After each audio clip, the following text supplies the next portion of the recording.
recording. Oh, we can start now. Okay.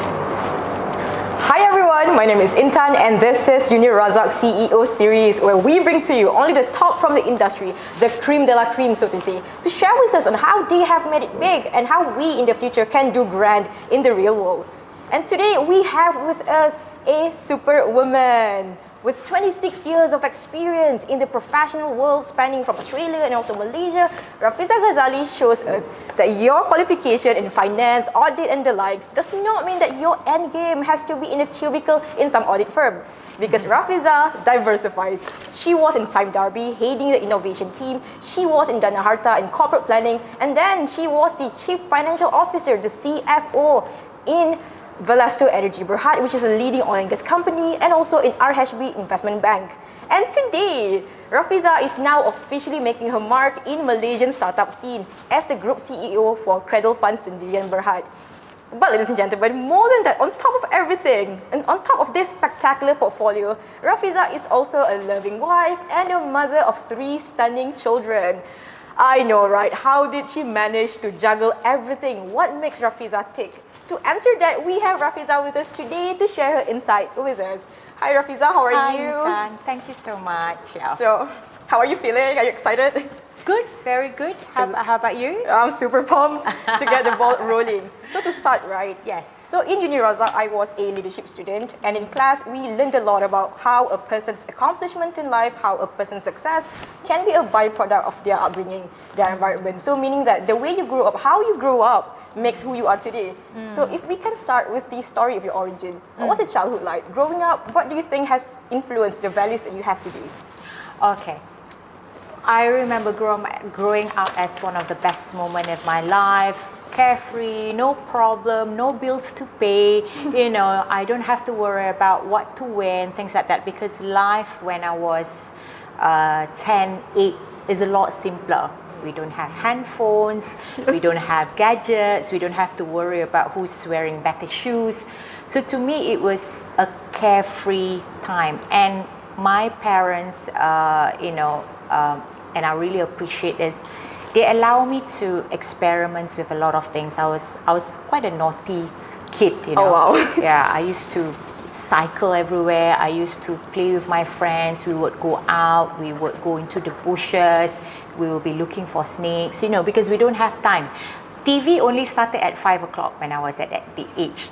So we were playing with simple things. We have to make our toys. We can't go to Toys R Us, or we can't go to... So a lot of experiment, and, you know, my family encouraged me to do new things. I remember even when I was a girl, I used to love building those small aeroplane models, you know. They never said that, oh, you're a boy, you're not a boy, you can't do this, you have to play with dolls. No, they allow me to experiment. And that's, I think that sort of influence when I, you know, after graduating with an accounting degree, even though I graduated with an accounting degree, but when looking at potential jobs, like you said, you know, I'm not just looking at audit firm. Of course, you know, I started off with an audit firm, but here I am, nothing to do with, you know, audit or accounting, you know, or, yeah. So you have to open up your mind. You have to, number one, believe in your passion, believe in your purpose, believe in what you believe in. And that's the reason why I took this job and I fought for this job, is because I really believe that, you know, the startups can really contribute to the economy, and here I am. Thanks. Wow, believe in what you believe in. Oh, I love that. You know, to take on your courage. I definitely need to build more in that. Now, moving on. So you took office in June, sometime in June this year. Yes. And on top of that, you were taking office in the middle of a global pandemic that turns the world topsy-turvy. But before we dive into your leadership ups and downs, can you tell us a bit about Cradle Fund? What is its mission and what does it aim to bring to Malaysian startups? Okay.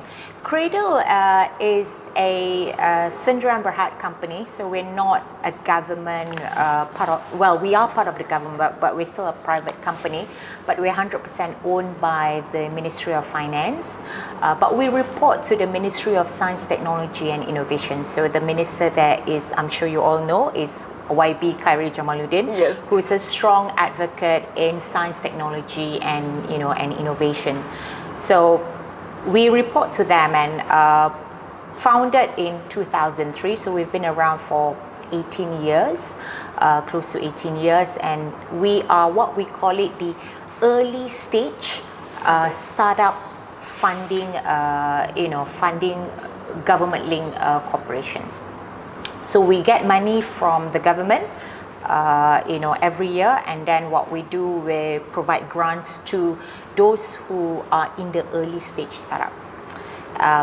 We have funded over 1,000 startups. Some of the notable names, My Taxi, which is now known as Grab. We have, like Warp, Super Hands, Store Hubs, the lorry. The name is endless. You can go into our website and all the names here. Almost, I would say almost a third of the startups in Malaysia are probably either funded by us. We also provide what we call it the Coach and Grow program, and either they are grant recipients of us or they are the participants of our Coach and Grow program, which is another of our landmark program at Cradle. So yeah, it's a small outfit. We've got about 40 people. Majority of them are much younger than me. So we meet a lot of startups. We meet the communities. We meet the universities. We work with their research institutes, because some of the startups are also spin-offs of these universities. So we also, could provide grants to them. All right, so Rafiza, whenever I hear the word startup ecosystem, right, my mind immediately drifts to the Silicon Valley in the US. The home of tech giants like Facebook, Snapchat, all these applications that we nowadays cannot live without, unfortunately. But then, what about the startup scene in Malaysia? Do we have a similar goal, say, to establish ourselves as the Silicon Valley of Southeast Asia, for example? Yeah. What is the goal for us, the big picture for us? When you look at about the ecosystem, right, it all depends on, number one, on the level of development of the country. So an ecosystem in Singapore is very different from an ecosystem in Bangalore. You have, in fact, in Africa, there's actually quite a lot of startup ecosystem which we don't hear of, but it's very much, catered towards the country. So you can't really compare. What works for Jakarta, for example, or even Bandung may not work in Bangkok or may not work in Singapore, and vice versa, because it all depends on, number one, on the country at the level of development, and number two is the take-up as well. The people who actually use for example, the applications or the products or the services, what products that could be, that could be sold very well in, for example, Korea, may not work in Philippines, or Australia. So you can't compare. There's no benchmark. A lot of people, like when they talk about, how, a lot of people, what's the success looks like for the ecosystem, right? Is it the number of unicorns, or is it the number of people that are affected by it? So there's various measures of, how we call it, whether that ecosystem is developed. In Malaysia, we may not have the number of unicorns like Singapore has. But what we look at the government, what we measure is, for example, the startups that we fund, how many jobs they created. Because to us, that is far more important than having 10 unicorns, but they're all based in US or they're based in Singapore. How many? What's the ripple impact? What's the GDP that it contributes? And are there any more services that they can facilitate? Like, for example, again, when we talk at Grab, it started off as a platform that provides transportation, but they're everywhere. They even have an e-supermarket. They have a payment and things like that. So it that's how we measure. Like, what other touch points a positive, that contributes to the, what they call it, the economy of the country. I understand. Yeah. Okay, wow. Thank you for that. Now, to finally address the not so pink elephant in the room, COVID-19 has definitely turned the world upside down. So what are some of the internal and external challenges that you have dealt with in Cradle Fund? Okay, perhaps if I could share, because Cradle Fund is slightly different. I could share you two experiences because I joined Cradle on the 1st of June. I was at Valesto, which is a public listed company in oil and gas prior to that. And in fact, when the pandemic just started, that was late February and March, it also coupled with an oil crash, and I was a chief financial officer of an oil and gas company. So there was one Monday where I was in the office, and that Sunday night I couldn't sleep because I knew that the share price was going to plunge on that Monday morning. So I came into the Monday very coolly, start to turn on my computer and start watching the share price, from 43 cents plunge down to about 12 cents in about 15 minutes. And at the back of our mind, okay, that's how much of market cap, over $1 billion market cap, that was just wiped out, And to me, that experience was probably, in fact, out of the 26 years, probably the most testing experience at that time, because a lot of jobs were involved. What are we going to do with our asset? We haven't signed our accounts yet. Will that impact our 2019 financials? So there was just so many things. And but what is important is you need to prioritize. What do you need to do? Okay, what do I have to do for the next 30 minutes? What do I have to do for the next 24 hours? What do we need to do for the next 7 days? What do we need to do for the next 3 months? So, we needed to... So having a focus and clarity, what to do, is far more important. And number one, you need to keep cool. As a leader, you need to show that you're panicked. The minute it's just like if you're on an aeroplane, right? If the pilot starts to panic, how would you feel? If your doctor is about to, cut you up, suddenly panic looking at you, how would you feel? So the first thing you need to do is like keep cool as a cucumber, because that's a sort of, what they call it, comfort that you need to give to the people around you. And so I just wanted to share that experience, because to me that was the most testing experience. I've gone through like 4 crises before, but this is far the worst ever that I have experienced in 26 years. Then after that, then I found out that I've got a job. But I started work at Cradle on Monday, which is 1st of June. On that Sunday at 10 o'clock, I was still working for Valesto, So because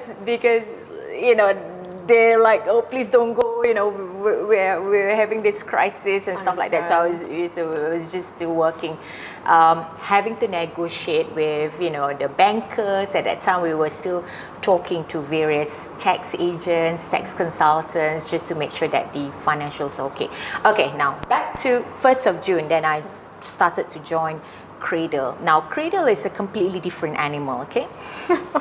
Because, we're funded by Ministry of Finance, so I don't have to worry about how I'm going to pay my people, so we still get money from the government to pay our rental, so I don't have to worry about that. Unlike when I was at Valesto, we have to worry about, okay, how could we survive for the next number of years. Joint Cradle, completely different. I had no problem with that. But the issue is our startups. Our startups were suffering. So we have about, at that time, we have close to 300 grant recipients. So i.e., okay, just to give you a little bit of a background, when someone gets a grant from us, say for example, 500,000, so we don't give 500,000 immediately. And then they disappear. No, So what we do is we will work out with them. Okay, what do you need to do for the next 2 years, from A to, say for example, K? What is it that we want you to achieve, or what you want to achieve over the next 2 years? Okay, then we will agree on certain milestones. Say for example, okay, maybe for the next 3 months you need to work on getting 30 more clients. You need to be able, your system or your platform needs to be able to do automatic payment, for example. So we will work with the startups on a certain milestones. Then what we do is we disburse money accordingly. So for example, okay, we need 40,000 to work on this certain certain feature in our system. Okay, you do that, and once you complete, and then we'll pay you X amount, 40,000. So that's how it works.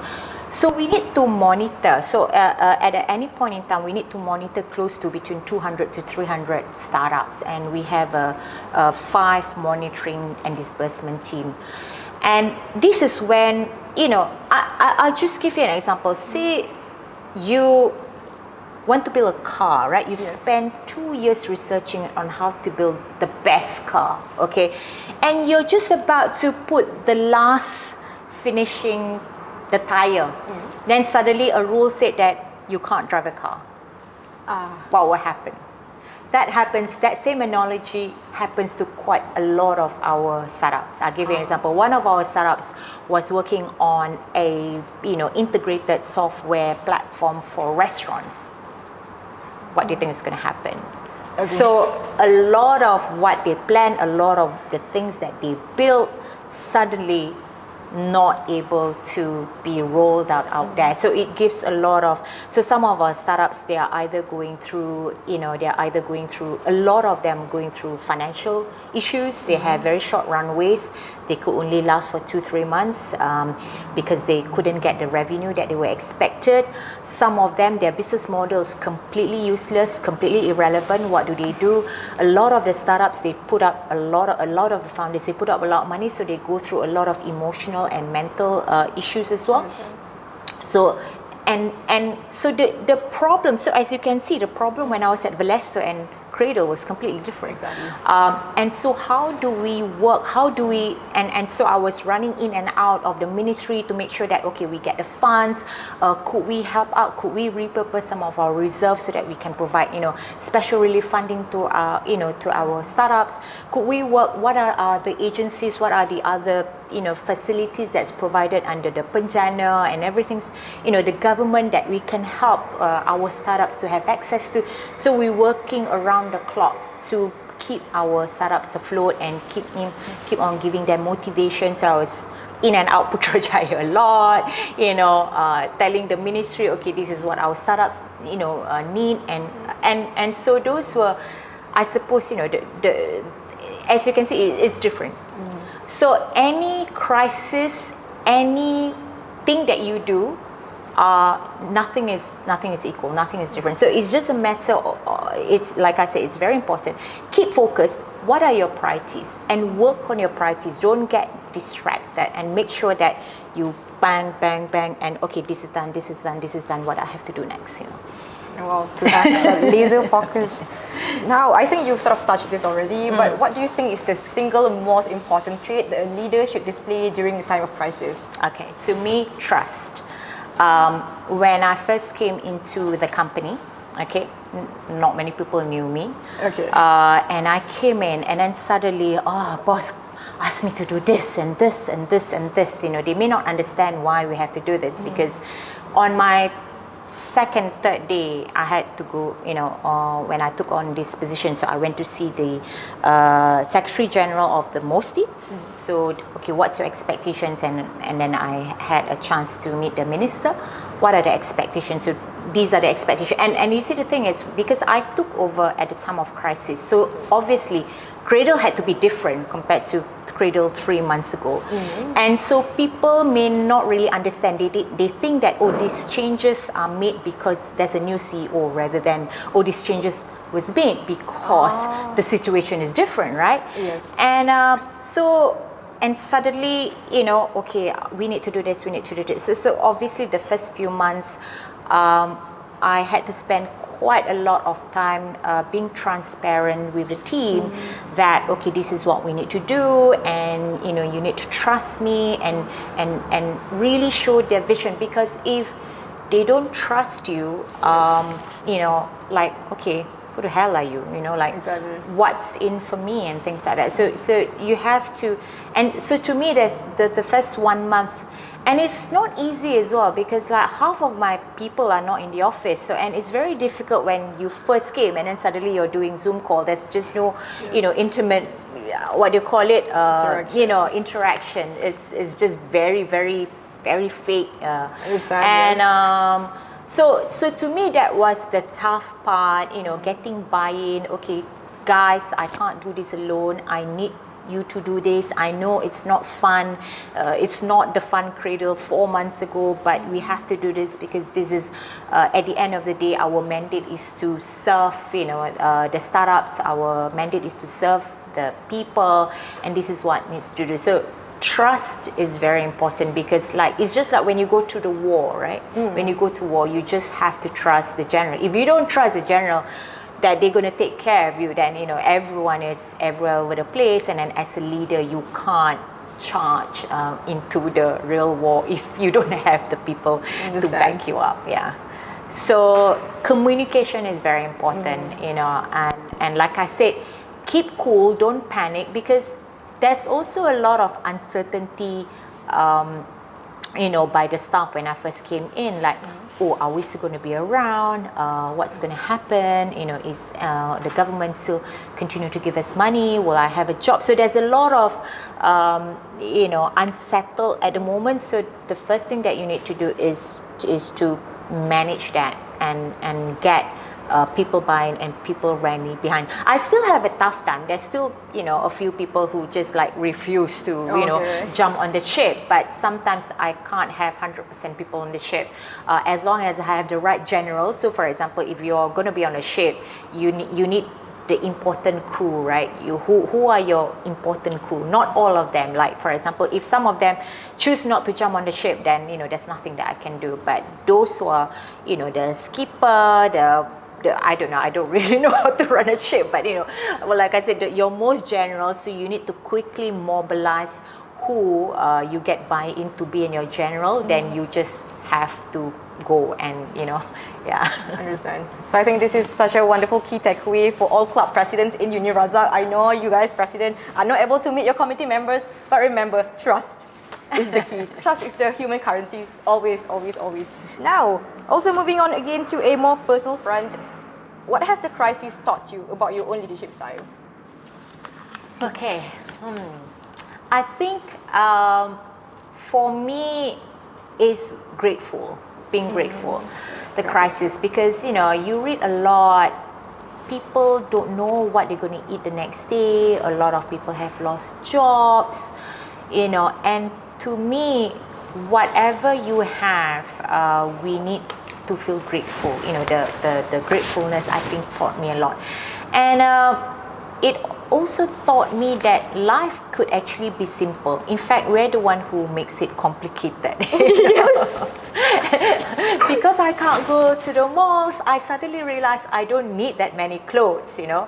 I don't need that many shoes. I don't need that many handbags, you know. And yeah, so to me, I am just grateful that, you know, I'm healthy, I have my family, I know what I can eat the next day. So that's what the crisis has taught me. What's important and what's you can live without. Understand. Because honestly, I feel slapped there, because honestly, for now, throughout the crisis, my only concern is the number of likes I have on my Instagram post, which is very unhealthy. Anyway, moving forward. You are a CEO and also a mother of three. What is the strategy that you employ to keep yourself together? You know, to always be ahead of the time and also to have your energy consistently high. How do you do it? Okay. What I've learned, you know, how I experiment with myself is that I've learned not to feel guilty. You know, I've learned not to feel guilty. When I was, you know, before, if I don't spend enough time with my son, I feel guilty. Or if I don't spend enough time with this, you know, I feel guilty. But actually, they're okay. They are actually okay. They understand, and when you feel guilt, then when you're working, you're thinking about your family. When you're family, you're thinking about working. So to me, I've learned to compartmentalize. So if I'm at work, I'm focused at work. If I'm, with my family, I focus with my family. Of course, it's not easy, that. And what's also important is to have your me time. Oh, yes. Your me time. So like early in the morning is my me time. So I either go for a run or I go for my exercise. So I spend at least 1.5 hours, just having my me time. And occasionally I will, like this morning I cycle with my son. Okay, that's a bit of bonding, but it's very important to, and not to feel guilty because you have this time. And when you are with your family, you're focused in your family. So I think quality is more important rather than quantity. And I'm very lucky because I have a very understanding family. So my kids, they understand I'm a working mother since day one, so they understand when I have to work. In fact, they like it that I'm working, that I don't have to harass them or stop playing games and things like that, In fact, like when I'm working from home, it's like, why are you not in the office, things like that. So, and like I said, you need to make sure that you have the right support system. Yes. So in the office, you need to make sure that you're surrounded by people who support you. And if they are not there, then don't feel guilty about cutting them off. So because you have to carry yourself, and you can't be carrying 20 people around you. We need to carry each other. So. To me, that's very important. And make sure that try to take shortcuts. So instead of trying to do 5 things, can I achieve the same thing with 3 things? So like for example, I use technology a lot. I'm everywhere with my iPad, so that today, this morning, I had a con call, and at the same time, I was doing my presentation for my presentation on Monday, so I could multitask. So while waiting at the bank, I will do work. In that 10 minutes, 15 minutes, I will do work. So that's how you need to manage, because, Then, because I could achieve more things in a short time, then I have more time to relax and watch Netflix. So try to try to work for imagine your time as money. What can you achieve in that 1 minute? So you need to spend time to relax as well. So you can't be just working. So that 1 hour that I want to relax, I don't do any work. I don't, I tell my kids not to disturb me. So, but when I'm with my kid, okay, then I spend time with them. So optimize that every single moment that you have if you want to achieve a lot. Understand, every moment counts, okay? So lastly, for this session, right, because most of our students here we are students. Some of us are bound to be graduating in 3 months' time, in 6 months' time. But then again, COVID-19 has shaken the job market. Competition is tight. So what do you think, in your opinion, is the one skill that we should have that can get us the job? Or maybe set us apart? To me, I have interviewed so many people, and a lot of people have worked for me. At the end of the day, skill is important. There's no specific skills that are more important than the other. For me, what I value is attitude. Okay, attitude to learn. Okay. Because, like for example, you may be an accountant degree, okay, and you only know numbers, right? Suddenly you come in, you have to do a video and explain how does this theory works, So don't be afraid to learn how to edit the video, So to me, the people that I see who are successful is they are open to do new things. And they're not like, oh, I don't know, I only learned this at university, so I don't want to do other things, I have done so many other things that people thought that, you're an accountant, but you've had to done this, you've had to do this. and be open to learn different things, because that's what it is. The world now is all about problem solving, it's all about multitasking, it's all about connecting the dots. So if you're just like, oh, I'm just doing science and I don't care about how to make money, then you're not going to survive. So to me, at the end of the day, the people that I value more at work are the people with an open attitude, and the people who are teamwork, skills you can learn, or you can buy. Like, oh, I don't know how to do this, I can always ask around who can do this. That's true. So at the end of the day, what matters is you want to achieve something, you want to problem solve something. So if you don't have that capability, you can either acquire or you can either get from someone else. But okay, I want to solve this problem. Okay, boss, this project is completed, this project is done, it's been successful. So to me, my advice to people is that be open-minded. Just because you score 100% in this test, at the end of the day, when you're in the office out there, it's not relevant. It's not relevant if you're just gonna sulk at your desk and I don't want to do this because I don't like this. So yeah. So yes, keep being a student in life. Yes, keep. To me, your student and learning should not stop the minute you leave the door out here. I am still learning. In fact, I'm learning a lot from my staff, from my children. I learn from my children, I learn from people who just come in. So you need to have an open mind that, you don't just learn from people who are older than you and people who are more experienced than you. Sometimes people who have the least experience, they can come up with brilliant ideas, They could probably done something when they were somewhere, or they could heard about it, when they talk to their boyfriends or when they talk about it with their parents, you learn a lot. So that's another thing. Like, don't let ego, stop you.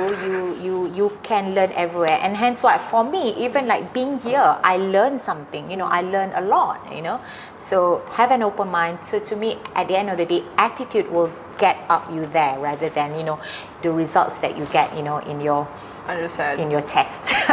Brings you far. That's important. Not to say that, Rafiza said it's not important, so I don't have to study for my test. No, don't get me wrong. That is the minimum, but it's not going to guarantee you. Oh, that actually reminds me that recently you completed your study, right? Your postgraduate diploma in strategy and innovation at SIDE Business School, University of Oxford. Yeah. Wow. Congratulations on that as well. Thank you. See? Okay, now we have completed the first half of the session, and then we have also gathered some questions from our audience. Okay. Now from Wallace, we have this. What are the challenges for you to switch from consultation, nature of your work, to be the top executive for the multinational company? Okay. When you're a consultant, you could come up with a proposal and then, okay, here it is in time. This is your problem after this. So when you are an executive in the company, you actually have to do the work, and of course, it helps by the consultant. So to me, the challenges is that sometimes when you look at a proposal, okay, this is a project, you might think that it's easy, but when you're actually in the middle of it, suddenly there are issues that you never thought of. So to me, that's the challenges, and you need to continue to synthesize with a lot of people and be open to talk. Hey, I'm facing this issue. Like I have a network of friends that I'm constantly, what do I do this? So what's important is for you to surround yourself with experts. So you need, you need to have a friend lawyer. You need to have a friend who works in the government. You have to have a friend who's in tax. And so to me, solving the problem is actually, actually doing it rather than come up with a proposal. To me, that's one of the challenges that I find. Okay, moving on, we have a question from Amirul. Being a female leader, does it come with, say, a higher set of expectation?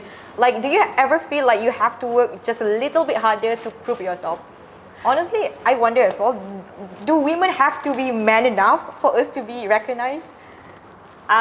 Okay, to me, it all comes from yourself. actually, when I look at, say for example, if I have two managers, right, and one is a male and one is a female, I never expect the female to prove herself or the male to prove themselves, you know. So actually, that expectation comes from your own. You know, I think women tend to have, how do you call it, lower self-confidence. Yes. So they feel like as if, oh, I need to do more because I'm not good enough, which is something that it's not easy, because I went through that a lot as well, because I, you know, when I first started work, obviously I see a man, you know, oh, ma, they're better than me and things like that. So initially, but I think over the years, when suddenly you realize that people don't treat you differently, you know, I have so many people that don't treat me differently just because I'm a female, or expect me to work harder just because I'm female. No, people don't do that. You don't do that to other people, right? I mean, you see someone, a male and a female, you don't expect, hey, just because you're a female, you have to work, you know, longer hours than this guy. No, you don't. But it actually comes from within you. That's what I learned. And then after that, I, you know, begin to think that, oh, okay, actually that's quite irrelevant, you know. And women do have, actually, no, that's not true. We can't stereotype. Women are better at this or men are better at this. I mean, you know, that each person, being male or female, they have their own individuality and they have their own strengths.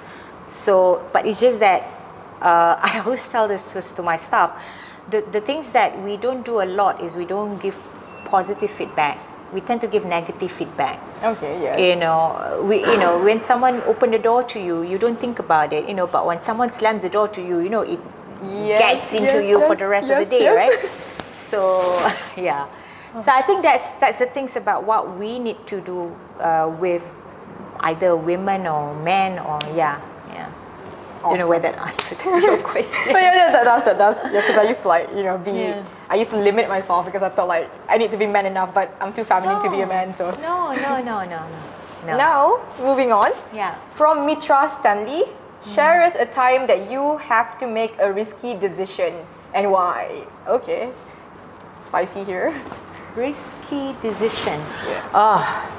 I deal with risks every day. As a CEO, you have to make a decision. And some of the decision can be, you know, may not be risky to you, but will be risky to others. Oh, yes. I think what you need to do is you need to look at all the facts that you have at that point in time and make, you know, whatever decision that you feel is right. Okay? But what's more important is the consequence of the decision that you make. All right? Yes.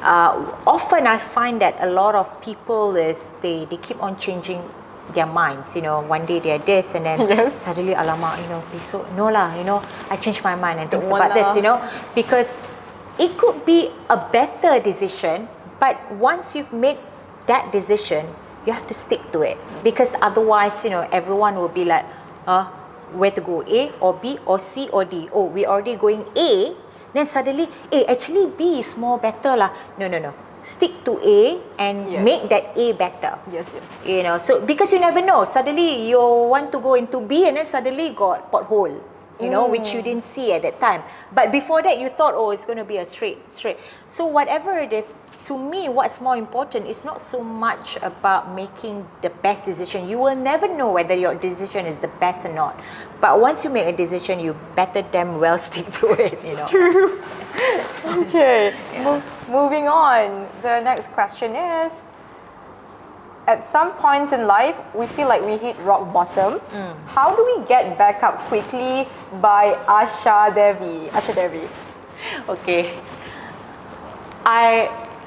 Okay, to me, right, if I feel like that, imagine like you are at the, you know, say for example, you're at the mountain, right? So you're here and you feel that there's a rock bottom. Imagine like, oh, somewhere there's like another sand pit. So you better climb out quickly before you go into the sand pit. So that's how I see it. And It happens to me a lot. Yes. It happens to me in, you know, professionally, personally, and things like that. But what's more important is that get on with it. You know, close the chapter quickly. Okay. Put up your band-aid, whatever that you need to do. Say, for example, if you fell, right? Put that band-aid quickly, gather your strengths, and climb out of it. So to me, that's how I feel, because I feel that if I don't do that, then I will sink into the, you know, another sinkhole. So yeah. True. Now, moving on, we have a question from Iza. You're still very young. No, yes, I'm you not. are. Yes, you are. No, I'm not. And congrats, you are a CEO already. Wow, very I've got- flattering, Iza. I've got a daughter who is probably a lot of your age, you know. Come So on. yeah. So what do you aspire to achieve before you reach 90? Nano-centenarian? I can't Before remember I that. reach 90. Exactly. Okay. Well, to me, look, I've never seen CEO as the end goal that I want to have in life. It's Okay. not. Just because I've become a CEO, you know, okay, that's it. For me, I feel that I have a lot more fulfillment. The reason why I took this job, it's not so much because of the title or because I have a driver and things like that. It's because the fact that I could actually help a lot of people. You know, so to me, that is my purpose.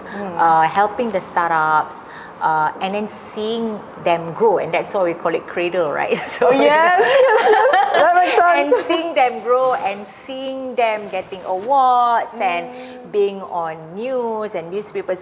So to me, that is, so when later on, you know, I would love to, you know, become mentors of these startups, and so that's what I wish, you know, post as CEO, because Mentoring for life. Yeah. That's awesome. yeah.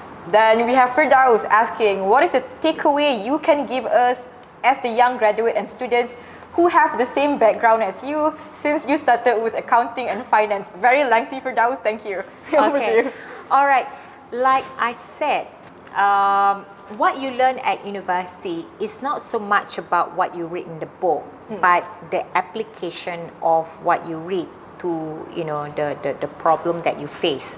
So, for example, you learn about double entry, okay?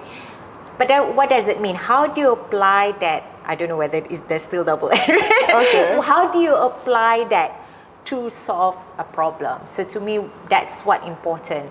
So, say for example, you learn how to address this, but yeah. I hope that answers the question. Firdaus stopping so like Because it's been Yeah. and it's the same thing, like you mentioned, I did a postgraduate degree, right? Yes. So a lot of the times we spend 5-10% of it learning about the theory, but 70% of the time we work on case studies. So what do you learn? Say for example, you know, what you learn a particular theory, how do you apply it to the case studies? And the case studies, these are, you know, real companies case studies. So we learn about, you know, Alibaba, we learn about Ferrari, we learn about Volkswagen, and we learn about IBM. So how do you apply those theories or what you learn to solve the problem? So it's the same thing, and it's the same with accounting degree, with whether you learn about physics or medicine or biology. So it's not so much about what you learn, it's what you do with what you learn. How do you transfer the knowledge to different sides of things? Now, from Dewi, 3 words to describe yourself. I think I know her. Okay. Hi Dewi. 3 words to Exactly. energy. Yes, can see that. Energy, positive, Okay. and how to say, my kids will call me bossy. So Okay. A lady boss in the office and at home. Very well.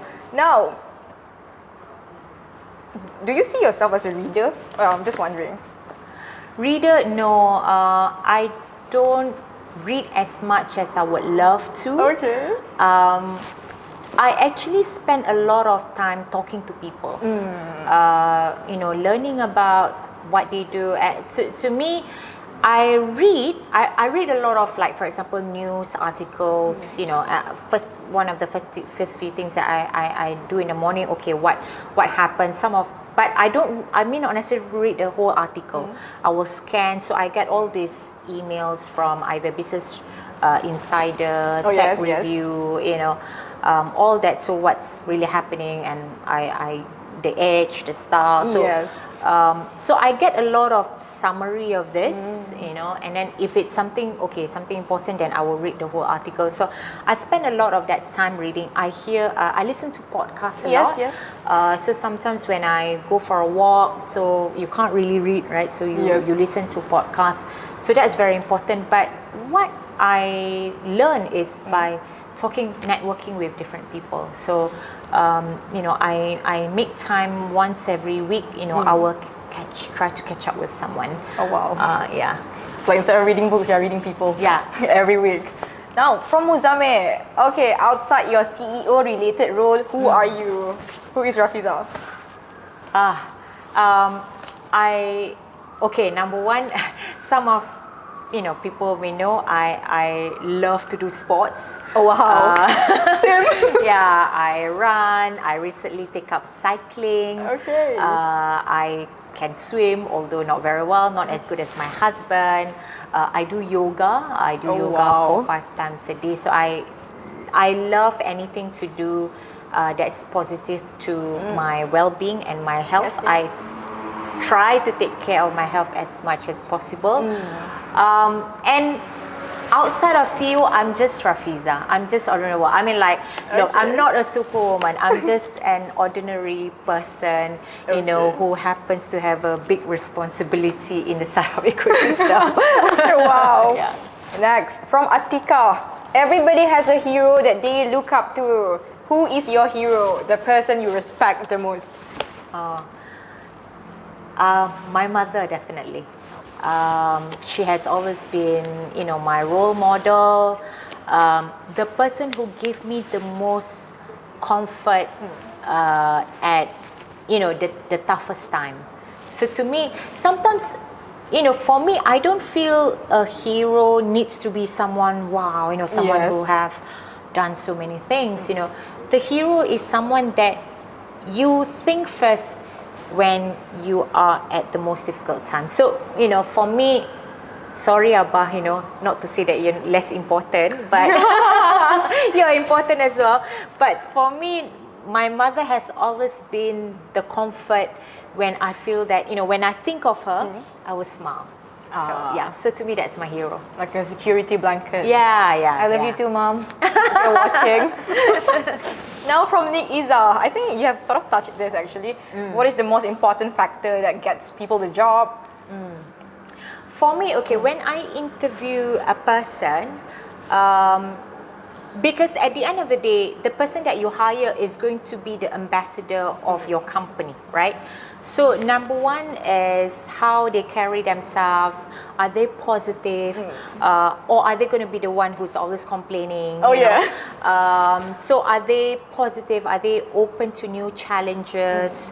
Doesn't have to be confidence. I've hired people who probably are not, you know, doesn't seem to be aggressive or, you know, look, you don't need, you know, a super duper A type of person in your company because you do need people who are sometimes, you know, they may appear quiet, but they have a lot of ideas. So sometimes personality to me is less important, but, you know, but to me, like I said, the attitude and whether you have the drive to do something. So to me, that's more important. So you don't have to be very aggressive. You don't have to show, you know, like I've had a lot of very, very good staff who are quiet, but they do brilliant work, you know, and they're very resilient. You put them under a lot of stress and they're okay, you know, like, so. Understand. So yes, to all resiliency is also another important, that you don't flutter and give up easily. So resiliency, because at every point in time when you work, you will face with challenges. So if you're not afraid to face challenges, challenges is just one of the things that you come across. Let's deal with it. Then that's also a good attribute. Understand. And lastly, right, from Siti Nordiana, and I find it's really interesting. If you can only ask one question in a job interview, what would it be? Oh wow. Why do you want this job? Okay. So to me, that's it. If a person say that, oh, I want this job because of the money, okay, get out. You know? Yes, you know, so I always ask, to me, if I only have one, why do you want this job? Okay. Start with why. Make sure you practice that. And make sure you are genuine about it, because the interviewer can detect, I can detect whether a person is genuine or not. So don't lie. The minute you lie, that's it. Credibility off the ground. Because you never know. You know, this person, you might not get a job, but could be a good friend of, you know, the boss of who you're trying to find a job with. KL is very small. So you might think that, oh, okay, I can screw up with this interview. Okay. But, you know, don't, you know, I may be a very good friend, or, you know, whoever that's with another. And also, don't piss off your boss, you know. If you think, sometimes a lot of people, when they resign, okay, that's it, I don't have to do with her anymore. But you never know. Him or her could be a very good friend. And as bosses, as CEOs, we always talk to each other. Hey, Okay. what do you think of that stuff? What do you think of that stuff? So, you know, credibility, reputation, you might think that, okay, that's fine, I'm not going to work in this company anymore, but you never know. So reputation, you know, make sure that you keep your reputation clean. Understand. Oh wow, this has been a super productive conversation, and I can love really it. feel your energy radiating to me. So thank you so much for everything, and thank you for everybody who has been tuning in.